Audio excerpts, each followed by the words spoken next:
How's it going today, everybody? Robin here with AriesFireTarot. Just getting ready to do your daily divine message reading. I'm using the Starman tarot card deck. Here's the book, and here's the card I pulled, which is the Five of Cups. So I'll read a little bit of the guidance. Starman is quite extensive, but I don't want to read like 2 full pages for you. Okay, so the Five of Cups, a distraught yet almost indistinguishable figure crouches by the river, watching as a hand desperately reaches out from the rushing torrent. This is a dark card. As it's swept away, 5 cups, 5 stages must be consumed in order to move on. 3 cups hold red inflammation. 1 stands empty with feelings of emptiness and meaningless. And the last cup holds hope, a return to the heart. Hold on. I'm having a hard time seeing this, you guys. Hold on for a second. This card has impact. One does not have to be dealing with something catastrophic. It points to the fact that we all carry tremendous grief, family grief, culture grief, grief for a loss of innocence. This is really, really impactful. We all live out our 5 stages of grief in numerous ways. A dream job we have worked so hard for falls through. A relationship breaks up. Children leave home. No one passes through life untouched by grief and loss. Grief is part of the natural cycle of life. We can stop fighting against it and allow ourselves to feel what needs to be felt.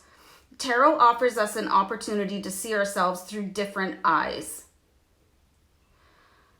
To see what needs to be questioned, healed, and released. It offers us new vistas to move through and explore. I'm going to see if I can read something else here. Hope is not gone. That's the meaning of this card. Allow yourself to grieve what is spilled. Give into the grief and work through it. Really important card, guys. I mean, you know what? Every single one of us has a sad story. Every single one of us has opportunities that missed us, things that went wrong, things that we look back and say, what if? You know, what if that was different? And just not hanging on to them forever and ever. Honestly, you guys, like I met somebody, I'm going to tell you a quick story. I met somebody when I was 20 years old, and he was like my soulmate. And it fell apart. I think it was mostly my fault. And I basically spent the next 30 years of my life wondering what would have happened if I had not messed that up. And I think it was a legitimate thought process, but it also stopped me from moving on and finding more meaningful connections. I mean, you know what I'm saying? So I think that grief is legitimate, but it has to be worked through and let go. And you have to forgive yourself. You have to forgive other people in order to move on. And this is part of the reason why we try not to judge other people so harshly, because we just don't know what they're dealing with. Like, if you saw me walking down the street, you probably wouldn't think that, you know, I carried a broken heart in my chest for over a quarter of a century, right? And it's still so painful for me. I'm almost crying doing this card for you guys because it hurt me so much, because my life could have been so much different. And I think probably every single one of you watching this right now has something like that where you wish, I wish that would have worked out. Why did I do that? Why did that happen that way? But you know what?